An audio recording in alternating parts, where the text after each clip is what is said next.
Hello viewers, today we will be learning about the Reconstruction period after the Civil War, which lasted from 1866 to 1877. The goal of this period is to recognize the southern states and provide a way for the seceded states to re-enter the Union. Another goal is to have whites and blacks living together without slavery.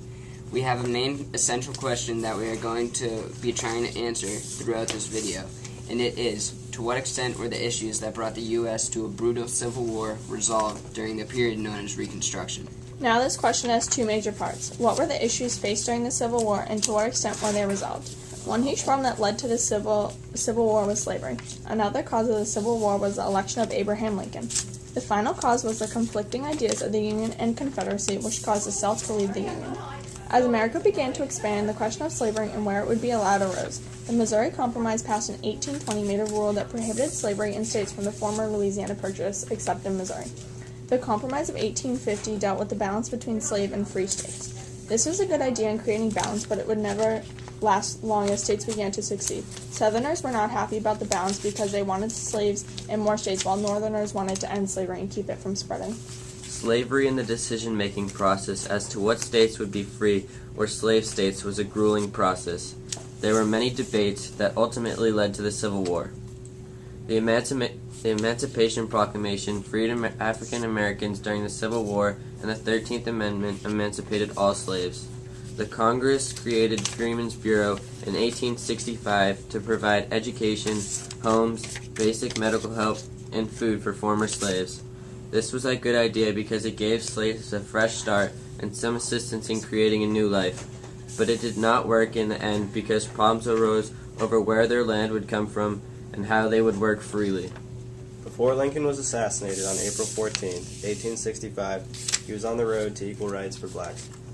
He was getting them supplied for schools and giving them the right to vote. After Lincoln was assassinated, Johnson took over and followed closely in Lincoln's steps of Reconstruction. The black codes were set up to restrict the rights of blacks and were passed by southern state legislatures. These were not helpful because they limited freed slaves' rights just after they had been able to start a new life. We do not think that they should have been created because they harmed the blacks and took away freedom.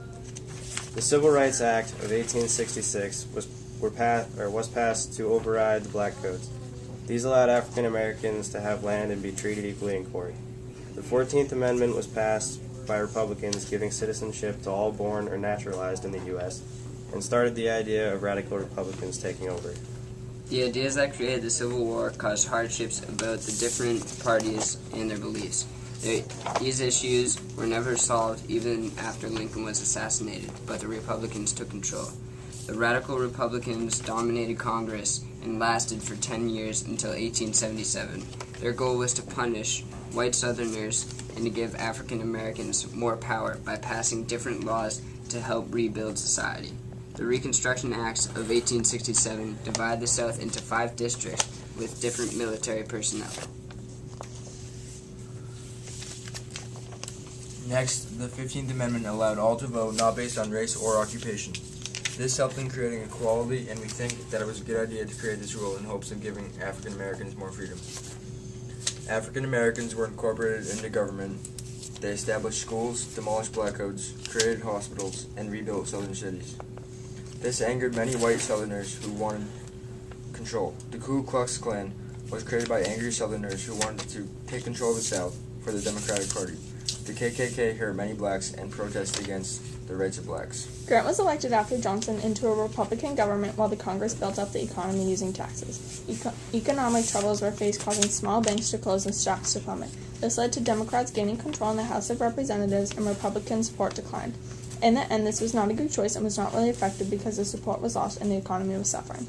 Democrats won support by causing fear in African Americans as well as whites and rigging the elections. They won support of small farm owners and gained control of almost all of the southern states except Louisiana, South Carolina, and Florida. The final straw was a compromise of 1877 in which it was believed that a deal was made to pull troops out of the South if Hayes, a Republican, was elected. Hayes was elected with no troops to defend Louisiana and South Carolina. The last 2 Republican governments collapsed. By the end of 1877, all 11 states had rejoined the Union. African Americans' freedom did not last long, and they were forced to become sharecroppers and return to the fields. The blacks were forced to share a part of their crops with the white landowners, but they gained debt very quickly. There was a short time in which blacks had freedom, but now it was all taken away from them, and we know this was a horrible idea because they were back to their old ways.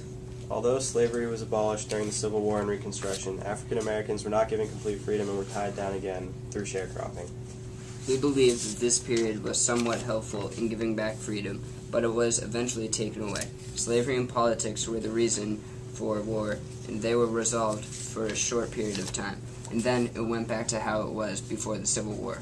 Although all 11 states re-entered the Union, African Americans were not granted full freedom, and politics were still unstable.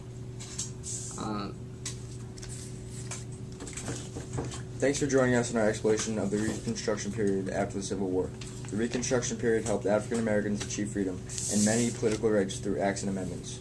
Although this happened, the blacks only had a short period of freedom and were later forced into sharecropping and harmed by the Ku Klux Klan. President Lincoln was also assassinated during this time, which affected politics and which party would take control.